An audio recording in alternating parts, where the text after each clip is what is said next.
I only found that out like in the last week. Yeah, that's kind of been really new information for me, and I've actually realised that actually could be a bit of a trigger for my like clogged pores. Hey guys, so in today's video I want to chat about oils and acne. I did just want to do a whole big video on it, but as I was going through the oils, like wow, that video is going to be very, very long. So today I'm just going to focus on the oils which could potentially be making your acne worse and aggravating your skin, and just ones to look out for, especially if you get clogged pores easily and all that kind of stuff, little bumps under the skin. So yeah, anyway, let's get into it. But before we do, before you do, come join the family, press that subscribe button if you haven't already. I post videos every single day at the minute, Monday to Friday, all kind of skincare and health related.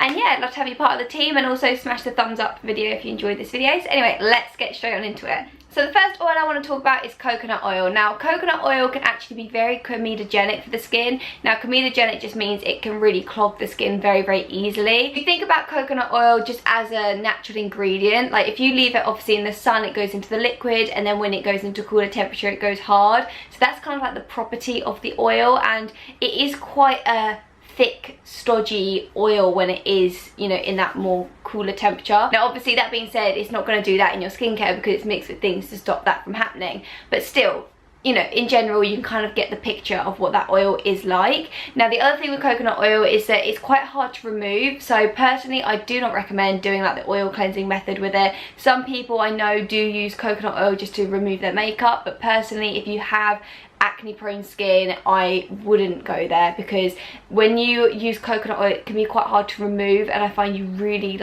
you need a cloth to remove it, and you need to do that like double cleanse to really get it off the skin. It really does stick on. Now, something to be wary of with coconut oil, when you look at an ingredients list, it's not always just going to be as simple as just saying, you know, got coconut oil in it. It can actually be masked as so many different ingredients in skincare labels.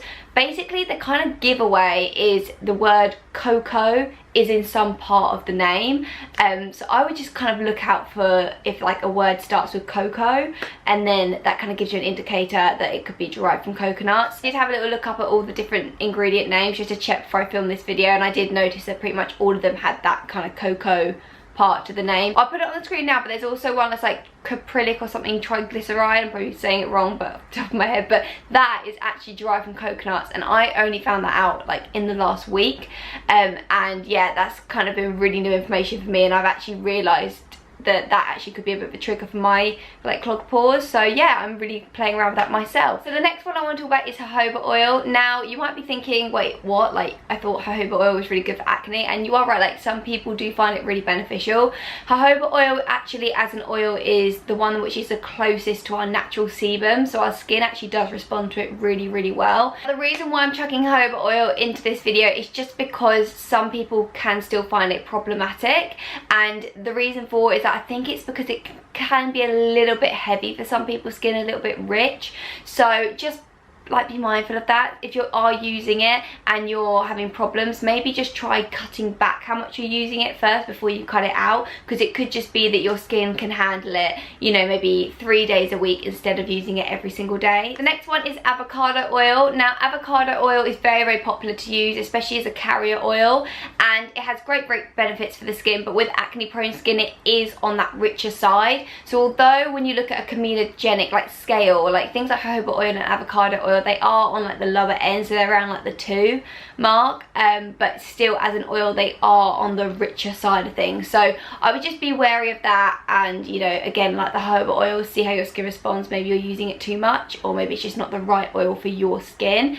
The thing with oils as well, guys, is that basically you have oleic acid and linoleic acid, and acne prone skin naturally is lacking in the linoleic acid, so you want to go for the oils which are higher in the linoleic acid, so things like the hemp oils and things like that, which, you know, I'll do another video on like oils which are really great for acne prone skin, but they're the ones you kind of want to go for. And the ones with more oleic acid, so these heavier oils, that's the reason why they're a little bit problematic for acne prone skin, because your skin isn't lacking in that, it's lacking in the other ones. It's about finding the balance, and you're trying to find an oil which is going to help find balance with your skin.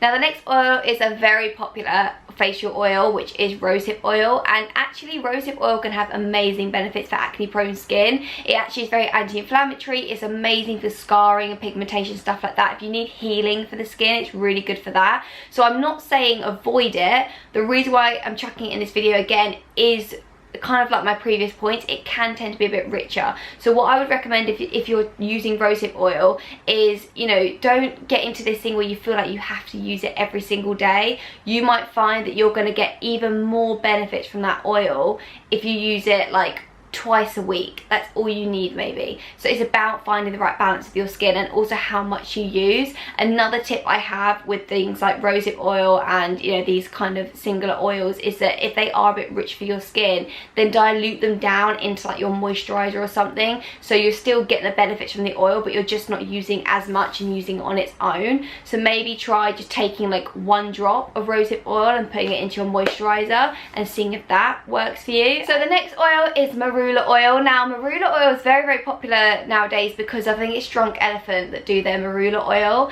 and I actually found very like conflicting opinions on this oil. So let me know what your thoughts are of MARULA oil and if you tried it and how it's like worked on your skin, because I'd be really interested to know.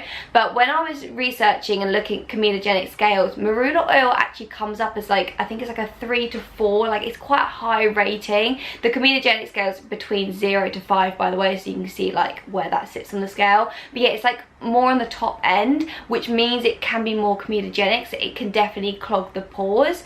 So yeah, I would just keep that in mind and be wary of that.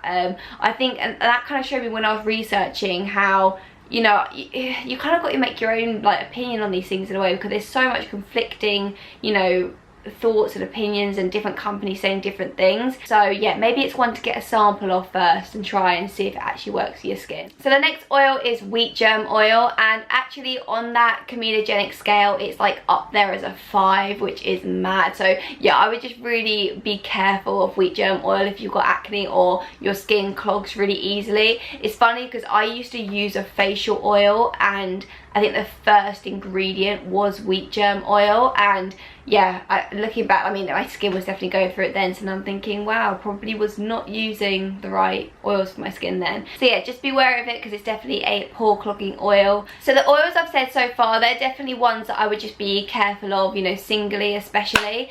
But also I just want to pop into this video now. This isn't necessarily, you know, bad for acne, but just to also put this out there, is that with cleansers, so oil cleansers, like, the thing with oil cleansers is that I think they're fantastic for the skin. I think they're actually really good for acne prone oily skin personally, because I think oil attracts oil basically. So when you're washing your face, that oil will, you know, help to remove that oil off the skin. They're super nourishing, but the key thing to it is you've got to remove it properly. So if you're going to be using oil cleansers, you've got to make sure it is really all coming off your skin, because the problem I think isn't with the actual oil cleanser you're using. I think the problem lies with if the oil cleanser you're using isn't being removed properly and it's leaving like a residue, because that residue is what's staying on the skin and building up and causing, you know, acne potentially.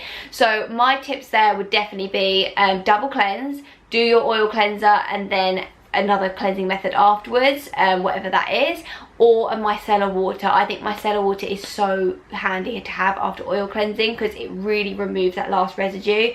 When I used to hemp oil cleanse, I found that when I started using the micellar water after using the hemp oil, it made such a huge difference. I really recommend that if you are, you know, using oils in your skincare. The other thing as well with oils, especially facial oils, I would just say, you know, pick either morning or night to do it. You don't need to do it morning and night. I think you just start to overwhelm the skin, and again, just listen to your skin and how often you need to use it in the week. This is where I would just ignore, oh, my phone. This is where I would just ignore what packaging says on how, you know, the directions of how often to use it, and just listen to your skin. Like, for example, rosehip, if you start using it every day and you start to break out, reduce it to like twice a week and see how you get on. Yeah, usually it's just because you're just putting too much on the skin. But anyway guys, I really hope this video was helpful. What are oils that you guys have tried and maybe like you've had really bad experience with? Please let me know, because I'm sure there's loads of oils that I've also missed in this video, but I just kind of want to talk about some of the key like popular ones.